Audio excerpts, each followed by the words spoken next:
Have you ever met someone and felt an immediate, terrifying pull toward them? A pulling sensation so intense it felt less like a new introduction and more like a sudden, violent recognition. You do not know their story, you do not know their character, and yet your mind instantly paints them in the most vivid, divine colors. They become the answer to a question you never knew you were asking. But conversely, have you ever met a stranger and felt an instant, irrational flash of hostility? A deep-seated irritation caused merely by the way they carry themselves or the tone of their voice. Carl Jung spent his entire life studying these invisible strings, and his conclusion was as haunting as it was liberating. You are not reacting to the person standing in front of you. You are reacting to a ghost. You are looking into an external mirror, at the most deeply buried, hidden half of your own subconscious mind. We like to believe we are whole. We build our identities carefully, brick by brick. If you are a man, society teaches you to cultivate your masculinity, to be strong, logical, decisive, and emotionally guarded. You bury your vulnerability, your soft intuition, and your emotional fluidity deep underground, beneath the floorboards of your conscious awareness. If you are a woman, society often demands the cultivation of your feminine grace, empathy, nurturing intuition, and relational depth. In doing so, the raw, uncompromising fire of your logic, your absolute authority, and your aggressive drive are pushed into the dark corners of the unseen. But nature abhors an imbalance. Nothing in the human psyche truly vanishes. What we repress does not die. It simply retreats into the shadows, waiting for an opportunity to speak. Carl Jung discovered that within the deep ocean of the unconscious, every human being carries their psychological opposite. Behind the conscious mask of every man lives an internal woman, and behind the conscious mask of every woman lives an internal man. Jung gave these ancient internal forces timeless, sacred names. To the unconscious feminine spirit inside the male psyche, he gave the name the Anima, derived from the Latin word for soul, or the breath of life. To the unconscious masculine spirit inside the female psyche, he gave the name the Animus, derived from the Latin word for mind, or rational intellect. These are not merely biological leftovers or social constructs. The Anima and Animus are ancient, living archetypes, psychological blueprints inherited from millions of years of human evolution, ancestry, and survival. They are the gatekeepers to your soul. But because they are buried so deeply in the dark, you cannot see them directly. And when the human mind cannot see an internal truth, it does something dangerous. It projects it outward. It forces you to look at your internal twin by making you fall in love with or become completely obsessed by a stranger in the external world. Let us look first into the abyss of the male mind. A man goes about his days believing he is entirely self-contained. He prides himself on his logic, his career, his strength, and his control. But beneath the surface of his daily routine, a silent, feminine presence breathes. This is his Anima. She is the psychological bridge to his emotional depth, his creative genius, his intuition, and his capacity for profound, unconditional love. But what happens when a man completely ignores her? What happens when he buys into the hyper-masculine illusion that emotion is weakness and intuition is a flaw? The Anima does not vanish. She turns hostile. When a man represses his inner feminine soul, the Anima manifests as sudden, uncontrollable moods. He becomes hypersensitive, easily offended, and prone to dark, brooding bouts of hidden melancholy. He may find himself paralyzed by a deep, nameless emptiness, a feeling that despite all his outward achievements, his life lacks an underlying, vital meaning. He is lonely, not for a woman in the outer world, but for the woman inside his own chest. Because he cannot see this inner goddess, he looks for her in the physical world. This is the origin of the toxic, romantic obsession. Suddenly, he meets a woman. She might be completely ordinary, but the moment his eyes land on her, his unconscious mind instantly projects his entire, unloved Anima onto her form. He does not see the real woman standing before him, with her own flaws, her own fears, and her own human messy reality. Instead, he sees a divine being. He wraps her in the golden fabric of his own subconscious longing. He convinces himself that she is the missing piece of his soul, the only entity capable of saving him from his inner darkness. This is not love. This is a psychological haunting, and it is always followed by an inevitable, violent crash. The moment this real, human woman acts out of alignment with his internal blueprint, the moment she shows weakness, makes a mistake, or reveals her true, flawed self, the illusion shatters. The man feels deeply betrayed, angry, and cold. He blames her for failing to be the goddess he manufactured. He does not realize that the divinity he was chasing was never hers to begin with. It was his own. To heal this cycle, Carl Jung stated that a man must consciously evolve his relationship with the Anima. He observed that within the history of human myth and psychology, the inner woman develops through 4 distinct stages. The first stage is Eve. Here, the Anima is completely tied to biological survival, instinct, and physical desire. The man views the feminine purely as an object to be possessed, a source of comfort, or a vessel for security. He is driven entirely by primal necessity. The second stage is Helen. Named after Helen of Troy, this represents the romanticized aesthetic ideal. Here, the Anima climbs out of pure biology and enters the realm of beauty, charm, and social status. The man chases the ideal companion, an independent, alluring trophy who can validate his worth in the eyes of society. Yet she is still viewed as an external prize, not an internal reality. The third stage is Mary. This is a massive psychological leap.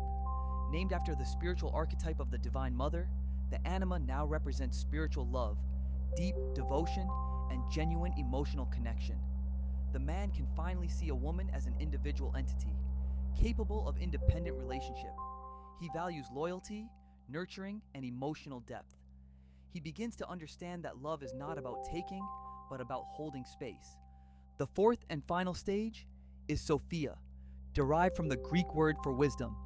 At this ultimate level, the Anima is no longer projected onto any external woman at all. She is fully integrated back into the man's own mind. Sophia becomes his inner muse. She is the source of his highest creative inspiration, his unfailing intuition, and his philosophical clarity. A man who has reached the Sophia stage is truly whole. He no longer looks to an external partner to complete his emotional world. He partners out of freedom, guided by an internal fountain of timeless wisdom. Now let us cross the psychological bridge and descend into the hidden chambers of the female mind. Just as the man is haunted by an inner woman, the woman lives alongside a silent, masculine presence within her own unconscious. This is her animus. When healthy and understood, the animus is a woman's internal warrior.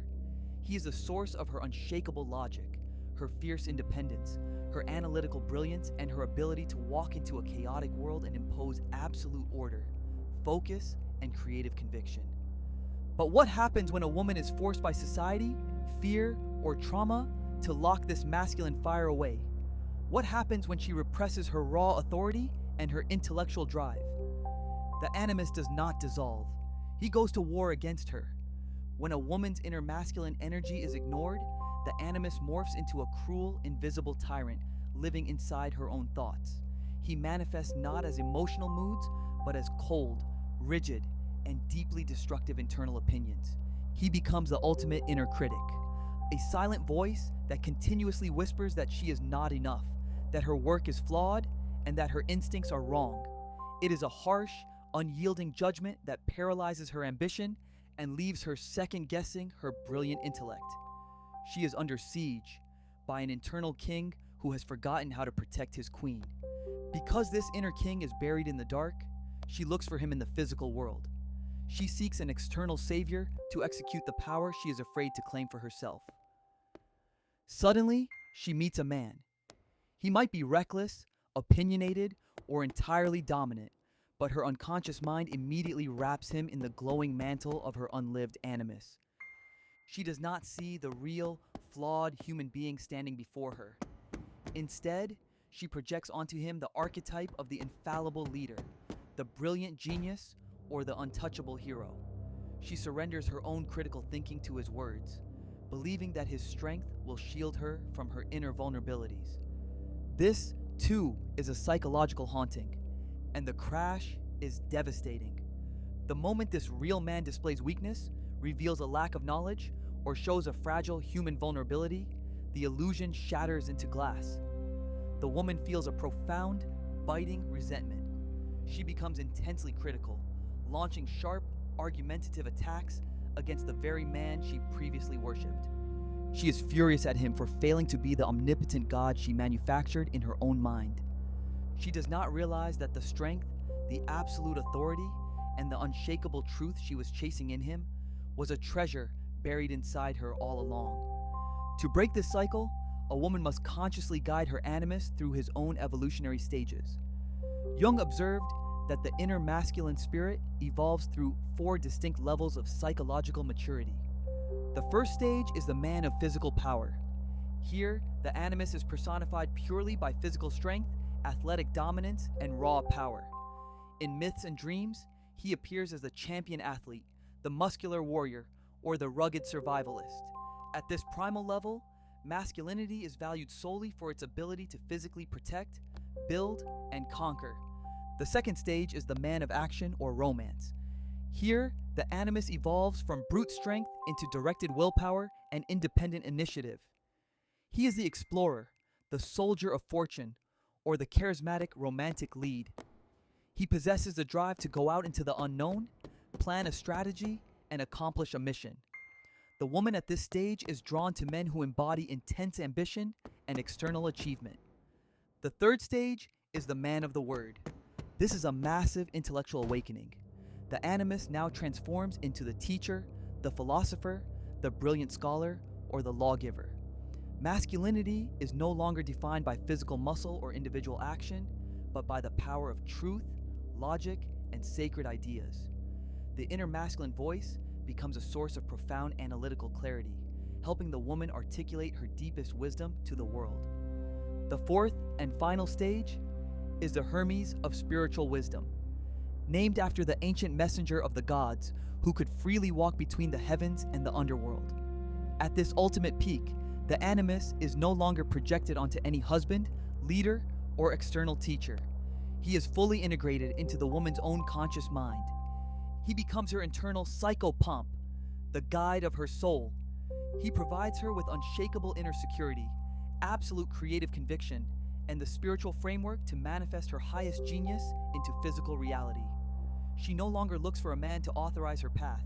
She walks it herself, completely whole, balanced perfectly between her deep feminine intuition and her unyielding masculine power. How do we heal this ancient internal rift?